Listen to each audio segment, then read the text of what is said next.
football. You guys still do question of the day? We haven't had one in a while. Oh, You got one? Yeah, I think I could. I mean, I don't know if you guys have talked about it already yet, but if you have, you can just tell me. But what I was thinking for question of the day is who's been the most disappointing team this season? Just out of the entire league, just the most disappointing team. Galaxy. I think that I would say that. Oh, I don't know about that. Not the way that you hyped up Colorado. Okay, that's fair. That's so. I'm gonna look at it as a from where we're at right now, like and from what we thought it would be to this point. I think you really do have to look at Colorado being, and granted, I want to put an asterisk next to them because they still have like 5 games in hand, right? So we do have to keep that in mind.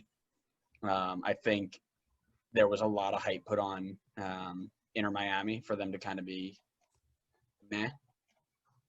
I think Galaxy definitely fall in that category. For me,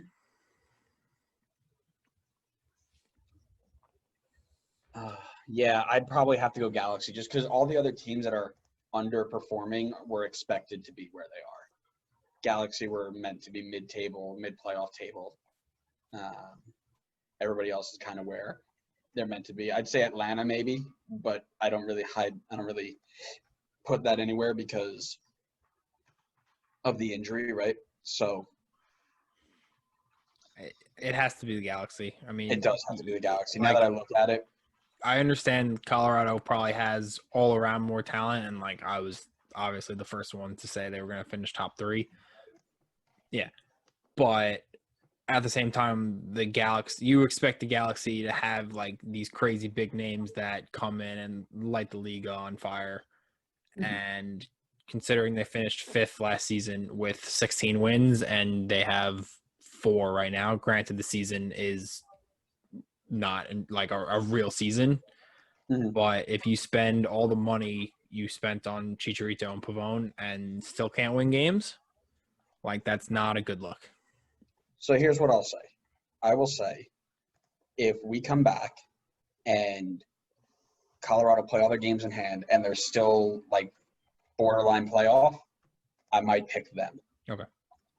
With the Galaxy, you're trying to replace Zlatan with Chicharito. And we had that conversation, right? You're going out and paying the money, but it doesn't – I can drop $10 million on Alex Muyl to bring him back to Red Bull. It doesn't mean I'm replacing anybody, right? So the money isn't the issue. It's the what did you do to replace? Because all you did was try to do a like-for-like swap when you still had a lot of holes all over the place that you didn't fix. So it could have almost been expected. However, I want to see what happens with Colorado with these games in hand, because if they won all these games in hand and Portland lose today, they would be sitting at 30.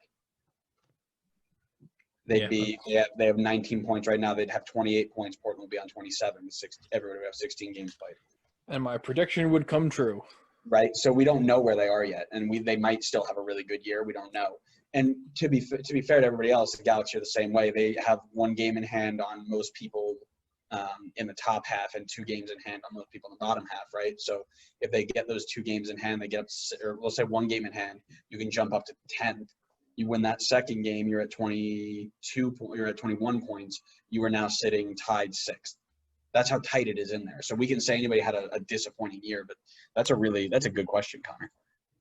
I'm going to stick with Galaxy, but I would like to come back to it at a later date, please.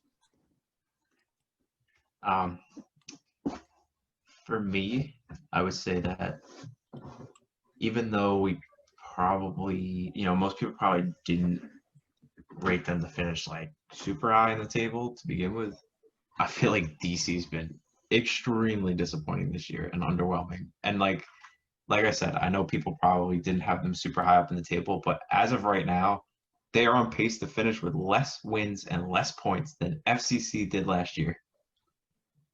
In the comparable amount of games? Yes. If you double their games right now, you get to 34 games. They're 2 points below what FCC were last year. That's fantastic. That makes me happy. We were talking about San Jose being on a goal per game basis worse defensively. and this is another thing that baffles me and goes back to Adam's point about you don't need to be good to get in.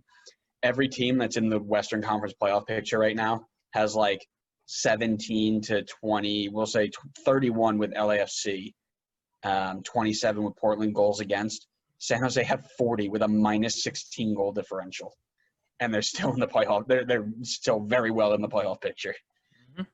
It's just so silly. But no, I think the reason why I don't have DC there is because I remember the days when DC lived at the bottom of the table. Back in the early 2010s was a decent time for all of us watching DC United at the bottom of the table.